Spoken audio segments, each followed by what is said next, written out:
What's going on, y'all? I just wanted to talk a little bit about what Micah Parsons was talking about with TJ Watt. To be honest with you, Micah Parsons don't know nothing about no goddamn football, man. But anywho, welcome to the Truth Don't Hurt, where the truth doesn't hurt, it just hurt coming from me. Hey, I'm here to go ahead and do a little bit of this TJ Watt film. Look, to be honest with you, some of the things that, no, pretty much all of the things that Pittsburgh Steelers require of TJ Watt and asking TJ Watt to do, pretty much the Dallas Cowboys in some point in time has asked Micah Parsons to do just that.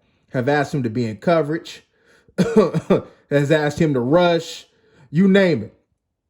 Now, Micah Parsons is awarded. Now, I'm not saying that this is supposed to be a knock, but hey, look, this is how he is. He's awarded with the luxury of being able to rush not only at the DN spot, but the 3-tech spot and at linebacker. Some that when you look at other rushers, they don't have that luxury to be able to go ahead and rush at linebacker the way that he can and get pressure and isolate him on centers, right? They can go ahead and have 5 rushers and have everybody have a one-on-one situation and isolate him on the weakest link, right? And not all these other rushers have that luxury. You know, some of them is just, well, the majority of them is just strictly to the edge. Now, you might can go ahead and rush Myles Garrett at the 3-tech, but let's get straight to the point. When it comes down to this football, it's bigger than the numbers. All this winning rate percentage and all this other. Let me tell you something. If you want to know how I view Micah Parsons, go to my other channel, Chopping It Up with 2 Times. I break down his film against the Green Bay Packers, all of his rushing snaps and his run snaps. And you let me know what the difference is. To me, Micah Parsons is overrated. He's trash. He talks too much and he ain't about what he's talking about. Let me tell you something.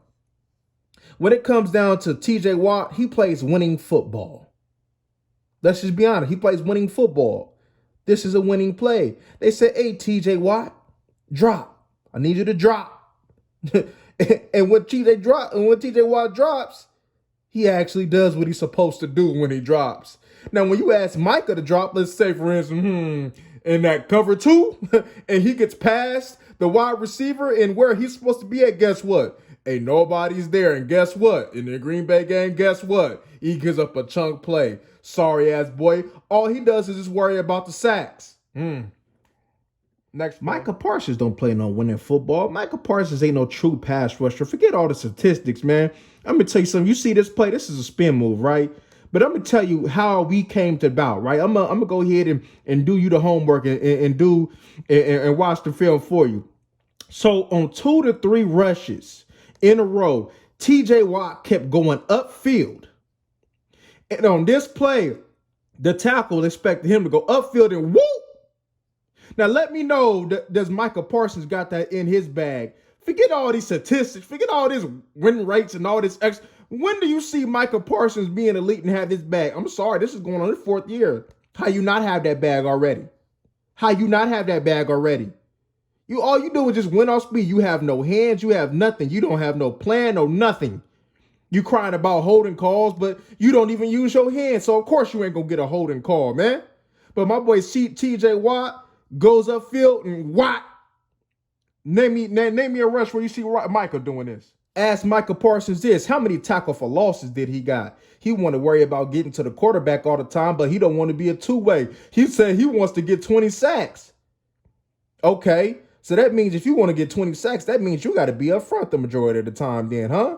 So why is we not playing the run? Ask TJ Watt. Does TJ Watt play as a run? Does he get tackled for losses? Let's see what he does. That's hustle. Consistently, TJ Watt does that. What about you, Micah? Do you play winning football? And do you hustle the way TJ Watt does on a consistent basis? Look at him. He gone. Nah, you don't. Sorry. Let's look at this play. This is something that Micah Parsons couldn't do against sorry-ass Zach Tom or couldn't even do against the Green Bay Packers when it mattered the most with these backup tackles they had. And this is something that he couldn't do, which is what? Get home. One of the worst games in Micah Parsons' career in the biggest moment of his career. Don't nothing matter. So up to that point, it was your time to shine against that Green Bay Packers line, and you did nothing. But guess what TJ Watt doing against the same team? So if you want to say that he's not a top 5 pure rusher, whatever that you want to call it, and you want to look at these little stupid ass chart, then cool, be my guest. But who's playing winning football and who's playing losing football? Right? They're gonna be like, well, but TJ Watt's not in the playoffs, man. Let me tell you something. With the circumstances that the Pittsburgh Steelers was in, it's a miracle that it was up in here. Micah Parsons had it easy. The Pittsburgh Steelers didn't. This was the same play Micah Parsons dealt with in the Green Bay game, right? Let's look. Same play. And guess what Micah did? He gave up and allowed the tight end he didn't continue to fight. He went on ahead and got chipped. And guess what? He just like, I ain't getting there. So let me go ahead and good half effort. Does that come up in the statistics? Your effort on a consistent basis? Huh? Your heart? Because I could name you multiple games where you didn't quit. Does TJ Watt quit? Can you name that sorry ass boy? Somebody like Micah Parsons, look up top, number 90. Somebody like Micah Parsons shouldn't even speak on somebody like TJ Watt. He has no heart. He has no effort. So what is you talking about? All he concerned about is just his statistics. Okay, it's cool for incentives. It's cool because it gets you to the Pro Bowl. It's cool because it gets you in good standing with the fans. But are you playing winning sacrificial football? No, you're not.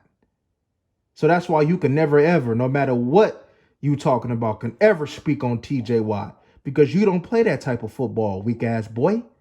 You don't. I can show you 2 plays. You could pick 2 plays, and that's more than what Micah Parsons did in his Green Bay Packer playoff game. You can't talk about that, boy, Micah. You overrated, my guy. They can go ahead and give me, hey, look, stats don't tell it all. And I ain't the only one that feels this way. But hey, I got the proof. I'll show what I talk. I could back up what I say. The tape also backs up what I say. And this tape right here backs up what I say. But y'all let me know what y'all think about this in the comment section, man. Y'all like, comment, and subscribe. The truth don't hurt. We out.